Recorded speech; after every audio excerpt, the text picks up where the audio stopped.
जय हिंद दोस्तों। आज के इस इम्पॉर्टेंट लेक्चर में हम सभी डिस्कस करेंगे 9 जुलाई 2026 के डेली करंट अफेयर्स को। तो आप इस पूरे लेक्चर को बहुत ही ध्यान से लास्ट तक जरूर देखिएगा। लास्ट में आपसे क्वेश्चन पूछा जाएगा जिसका आंसर कमेंट बॉक्स में बताना है। तो चलिए पहले और इम्पॉर्टेंट क्वेश्चन को डिस्कस करते हैं। पहला क्वेश्चन है, नाटो शिखर सम्मेलन 2026 का आयोजन कहाँ किया गया है? आंसर हो जाएगा इसका अंकारा, तुर्की में। तो तुर्की देश में 2026 का नाटो शिखर सम्मेलन हुआ है और ये तुर्की के अंकारा शहर में हुआ है। चलिए इसके बारे में बेसिक जानकारी डिस्कस करते हैं। तो नाटो शिखर सम्मेलन 2026 का जो आयोजन हुआ है यह 7 और 8 जुलाई 2026 को हुआ है अंकारा, तुर्की में। यह इस सम्मेलन का 36वां संस्करण था। इसकी अध्यक्षता नाटो के महासचिव मार्क रूटे ने की है। और इस सम्मेलन के मुख्य विषय क्या थे? तो रक्षा व्यय, यूक्रेन युद्ध और यूरोप की सुरक्षा रणनीति। विशेष की अगर हम बात करें तो इस सम्मेलन में विशेष बात ये हुई है कि जो यूक्रेन के राष्ट्रपति हैं वोलोदिमिर ज़ेलेंस्की और दक्षिण कोरिया के जो राष्ट्रपति हैं ली जे-म्यूंग, ये आमंत्रित सदस्य के रूप में शामिल हुए थे। दोस्तों, नाटो शिखर सम्मेलन 2025 कहाँ पर आयोजित किया गया था? तो ये नीदरलैंड के द हैग में आयोजित किया गया था। दोस्तों, नाटो की अगर हम बात करें तो इसका फुल फॉर्म होता है नॉर्थ अटलांटिक ट्रीटी ऑर्गेनाइजेशन। इसे हिंदी में उत्तर अटलांटिक संधि संगठन भी बोला जाता है। 4 अप्रैल 1949 को इसकी स्थापना हुई थी। ब्रसेल्स, बेल्जियम में इसका हेडक्वार्टर है। इसका हेडक्वार्टर कई बार एग्जाम में पूछा जा चुका है, तो याद रखिएगा कि नाटो का जो हेडक्वार्टर है ये ब्रसेल्स, बेल्जियम में है। इसके वर्तमान में 32 मेंबर हैं और नाटो का जो संविधान है उसमें आर्टिकल 5 है।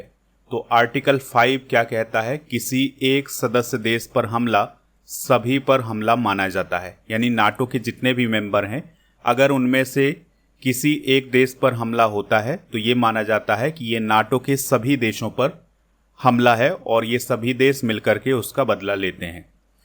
दोस्तों, इसके गठन का कारण क्या था? तो द्वितीय विश्व युद्ध के बाद सोवियत संघ के प्रभाव को रोकने के लिए इसका गठन किया गया था। 12 इसके मूल संस्थापक देश हैं जिसमें Belgium, Canada, Denmark, France, Iceland, Italy, Luxembourg, Netherland, Norway, पुर्तगाल, यूके और यूएसए। तो ये 12 इसके मूल संस्थापक सदस्य देश हैं।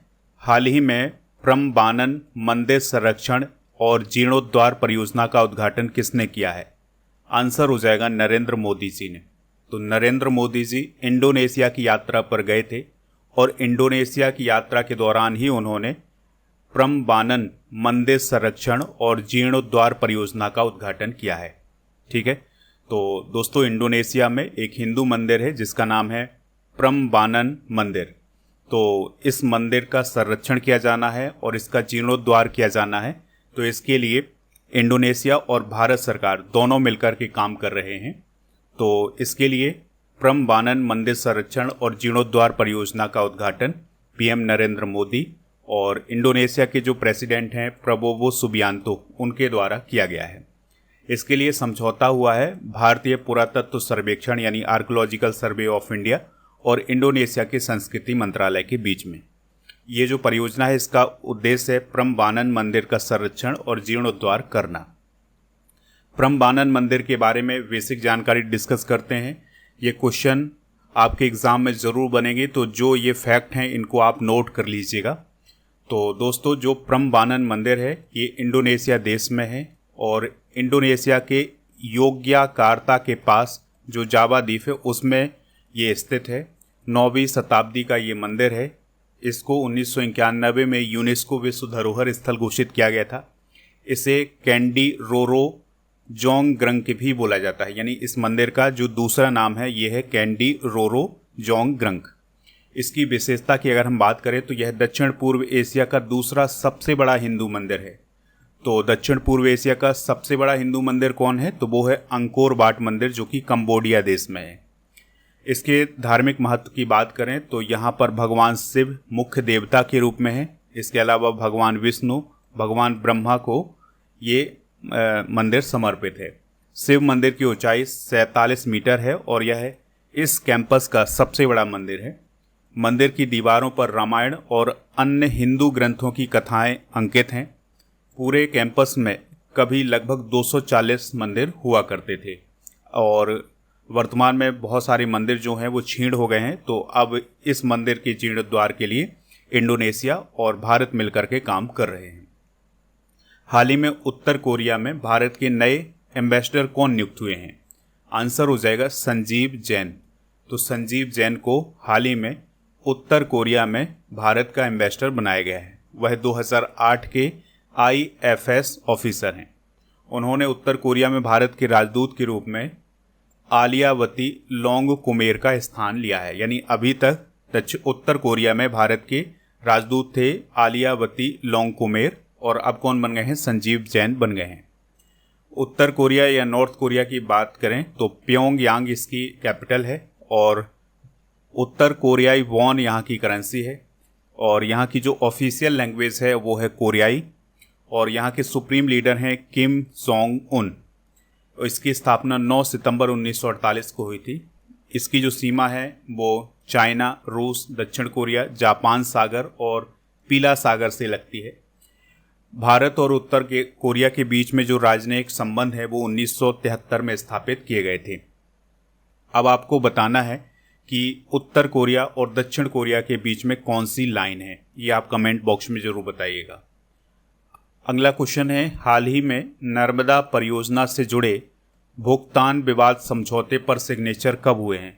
तो ये सिग्नेचर हुए हैं 7 जुलाई 2026 को। तो दोस्तों, नर्मदा परियोजना भुगतान विवाद समझौते पर सिग्नेचर हुए हैं 7 जुलाई 2026 को नई दिल्ली में, और इसमें 4 राज्य शामिल थे, मध्य प्रदेश, गुजरात, राजस्थान और महाराष्ट्र। और इसमें मध्यस्थता किसने की है? तो केंद्रीय गृह एवं सहकारिता मंत्री अमित शाह जी और केंद्रीय जल शक्ति मंत्री CR पाटिल जी, तो इनके द्वारा इस समझौते में मध्यस्थता की गई है। तो इन 4 राज्यों के बीच में जो पिछले कुछ समय से जो विवाद चल रहे थे उनको निपटाने की कोशिश की गई है, और 4 राज्यों ने नर्मदा परियोजना से जुड़े लंबे समय से लंबित भुगतान विवाद का समाधान किया है। समझौता सरदार सरोवर परियोजना एवं इंदिरा सागर परियोजना की लागत साझेदारी से संबंधित है।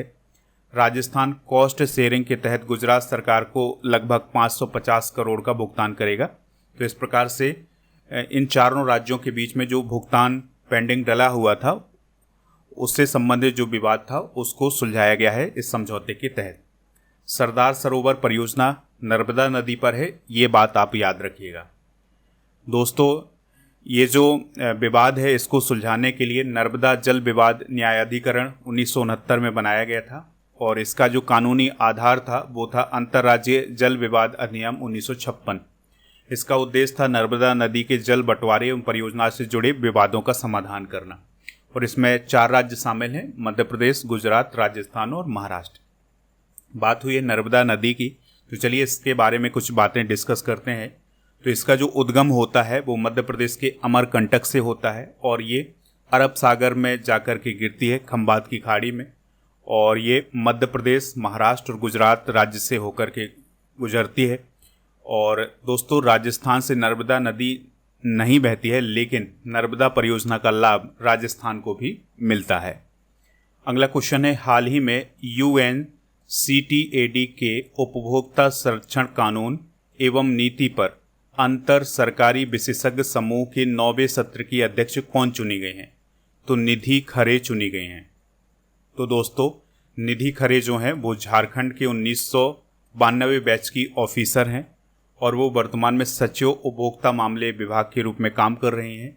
तो उन्हें संयुक्त राष्ट्र व्यापार एवं विकास सम्मेलन के उपभोक्ता संरक्षण कानून एवं नीति पर अंतर सरकारी विशेषज्ञ समूह के 9वें सत्र की अध्यक्ष के रूप में निर्वाचित किया गया था, और ये सम्मेलन 6 से 8 जुलाई तक आयोजित किया गया है जेनेवा, स्विट्जरलैंड में।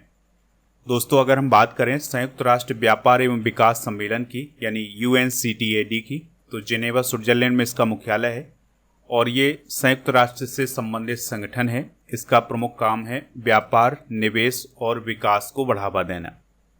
हाल ही में किस फुटबॉलर ने घोषणा की है कि फीफा विश्व कप 2026 उनका आखिरी विश्व कप था? आंसर हो जाएगा इसका रोनाल्डो, यानी क्रिस्टियानो रोनाल्डो ने हाल ही में ये कहा है कि 2026 का जो फीफा वर्ल्ड कप था ये उनका आखिरी वर्ल्ड कप था। ठीक है, तो दोस्तों क्रिस्टियानो रोनाल्डो की बात करें तो वो पुर्तगाल देश से हैं और 2026 में उन्होंने अपने कैरियर का आखिरी विश्व कप खेला है और स्पेन के खिलाफ राउंड ऑफ 16 में हार के साथ उन्होंने अपने विश्व कप कैरियर को समाप्त किया है। यानी उन्होंने फीफा विश्व कप में जो अपना अंतिम मैच है ये स्पेन के खिलाफ खेला है। उनके विश्व कप से जुड़े हुए कुछ आंकड़े डिस्कस करते हैं। तो उन्होंने विश्व कप में कुल 27 मैच खेले हैं और उन्होंने विश्व कप में कुल 11 गोल किए हैं और विश्व कप 2026 में उन्होंने 3 गोल किए हैं और पहला विश्व कप 2006 में खेला था उन्होंने। पहला विश्व कप गोल ईरान के खिलाफ किया था 2006 में। उनके नाम कुछ वर्ल्ड रिकॉर्ड भी हैं, जैसे विश्व कप के 6 अलग अलग संस्करणों में गोल करने वाले दुनिया के पहले खिलाड़ी बने हैं। उन्होंने 2006, 2010, 2014, 2018, 2022 और 2026 के विश्व कप खेले हैं।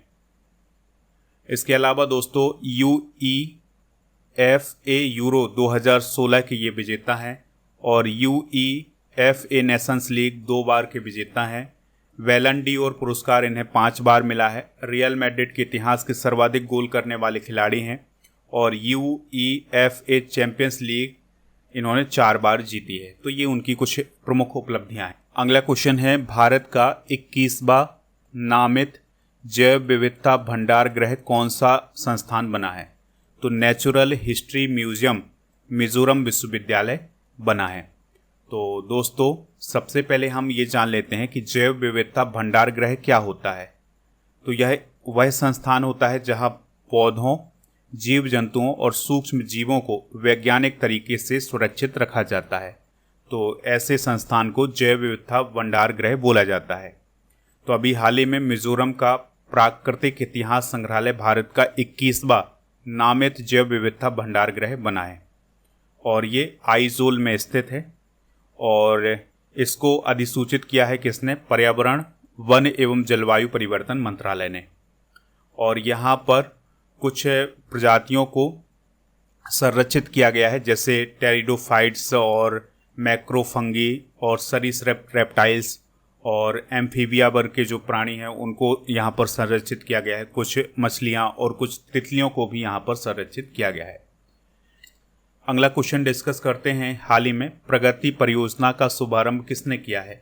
तो शिवराज सिंह चौहान जी ने किया है। तो हमारे देश के जो केंद्रीय कृषि और किसान कल्याण मंत्री हैं शिवराज सिंह चौहान, तो उन्होंने प्रगति परियोजना का हाल ही में उद्घाटन किया है।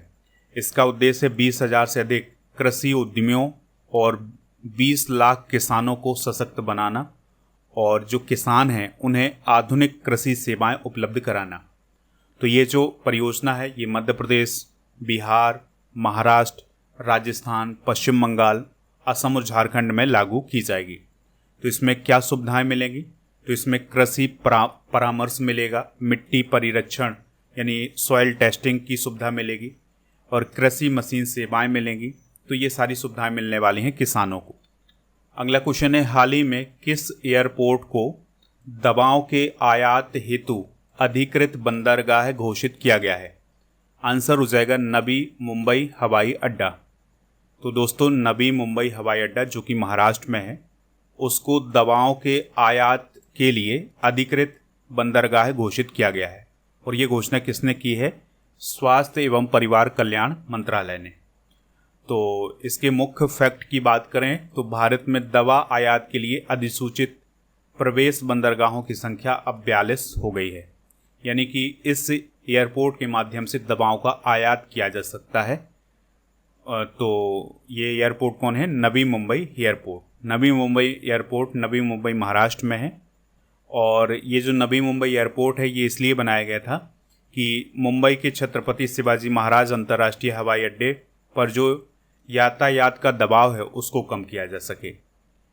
किस राज्य ने सभी स्कूलों एवं मान्यता प्राप्त मदरसों में वंदे मातरम और जन गण मन का पूर्ण संस्करण अनिवार्य किया है? आंसर हो जाएगा त्रिपुरा। तो त्रिपुरा की जो गवर्नमेंट है उसने हाल ही में एक बड़ा फैसला लिया है और सरकार ने ये निर्णय सुनाया है कि राज्य के जो सभी सरकारी और सरकारी सहायता प्राप्त निजी विद्यालय और मान्यता प्राप्त मदरसे हैं, उनमें वंदे मातरम और जन गण मन का पूर्ण संस्करण अनिवार्य होगा। ठीक है, यानी कि जो जनगण मन है और जो वंदे मातरम है, इनके पूर्ण संस्करण यहाँ पर गाए जाएंगे। ठीक है, वंदे मातरम की बात करें तो ये भारत का राष्ट्रीय गीत है। वंदे मातरम की रचना बंकिम चंद्र चटर्जी ने 1876 में की थी। इसे सबसे पहले 1896 में कोलकाता कांग्रेस अधिवेशन में रविन्द्रनाथ टैगोर जी ने गाया था। 24 जनवरी 1950 को इसे राष्ट्रीय गीत का दर्जा मिला था और इसी दिन जनगण मन को भी राष्ट्रगान का दर्जा मिला था। इस बात को भी आप याद रखिएगा। दोस्तों, आप स्टडी करके ऐप को इंस्टॉल कर लें। प्रीमियम कोर्स वाले ऑप्शन पर जाकर के लूसेंट और Arjun GS foundation batch join कर सकते हैं। प्रीमियम कोर्स वाले ऑप्शन पर आपको बहुत सारे कॉम्बो पैक मिलेंगे, तो कॉम्बो पैक ज्वाइन कर लें। इसके अलावा दोस्तों, टेस्ट सीरीज वाले ऑप्शन पर जाकर के करेंट अफेयर्स और जो जीके की ई बुक है वो टेस्ट सीरीज है उसको प्राप्त कर सकते हैं। ई बुक वाले सेक्शन पर monthly current affairs, yearly current affairs, half yearly current affairs की ई बुक मिल जाएगी। दोस्तों, जून महीने की जो मंथली करेंट अफेयर्स की ई बुक है वो आपको लॉन्च कर दी गई है, तो इसको आप प्राप्त कर सकते हैं ऐप पर जा करके। चलिए कल के करेंट अफेयर्स को रिवाइज करते हैं। Bintang Adipurna of the Republic of Indonesia सम्मान किसे मिला है? नरेंद्र मोदी जी को। भारत से ब्रह्मोस मिसाइल खरीदने वाला इंडोनेशिया कौन सा देश बना है? तीसरा। हाल ही में उत्तर प्रदेश सरकार ने शाहजहांपुर जिले की जलालाबाद तहसील का नया नाम क्या रखा है? भगवान परशुरामपुरी। ब्रिक्स महिला कार्य समूह की बैठक कहाँ आयोजित की गई है? कोच्चि, केरल। हाल ही में पुलिस अनुसंधान एवं विकास ब्यूरो के नए महानिदेशक कौन बने हैं? आलोक कुमार मित्तल। गुजरात सरकार ने राज्य के पहले एयरफील्ड रबर डैम बनाने का निर्णय किन दो नदियों पर लिया है? हैरान और अंबिका। हाल ही में 2000 वर्ष पुराने भारतीय स्वर्ण छल्ले किस देश में मिले हैं? थाईलैंड। ब्रिजमैन ऑफ इंडिया के नाम से कौन प्रसिद्ध हैं जिनका निधन हो गया है? तो गिरीश भारद्वाज, और उनका निधन 7 जुलाई को हुआ है। हाल ही में अडानी डिफेंस एंड एरोस्पेस ने मिसाइल निर्माण सुविधा की आधारशिला कहाँ रखी है? पाली, शिवपुरी, मध्य प्रदेश में। हाल ही में 13वीं शताब्दी का शिलालेख किस राज्य में मिला है? आंध्र प्रदेश में। कल के करेंट अफेयर्स में आपसे जो क्वेश्चन पूछा गया था उसका आंसर था नरेंद्र मोदी, तो लगभग सभी लोगों ने नरेंद्र मोदी जी इसका आंसर बताया हुआ है। आज आपके लिए क्वेश्चन है, हाल ही में किस फुटबॉलर ने घोषणा की है कि 2026 का जो विश्व कप है, फीफा विश्व कप, यह उनका आखिरी विश्व कप था? जो भी इसका राइट आंसर हो कमेंट बॉक्स में ज़रूर बताइएगा। और ये जो 4 ऑप्शन हैं इसमें 4 फुटबॉलर के नाम हैं, इनमें से चारों के आपको देश बताने हैं, ये किस देश से रिलेटेड फुटबॉलर हैं। दोस्तों, आप टेलीग्राम चैनल ज्वाइन कर लें और ई बुक वाले सेक्शन पर जाकर के ये सारी ई बुक प्राप्त कर सकते हैं। ठीक है, और टेस्ट पास वाले ऑप्शन पर जाकर के आप 4000 से ज़्यादा टेस्ट प्राप्त कर सकते हैं 1 साल की वैलिडिटी।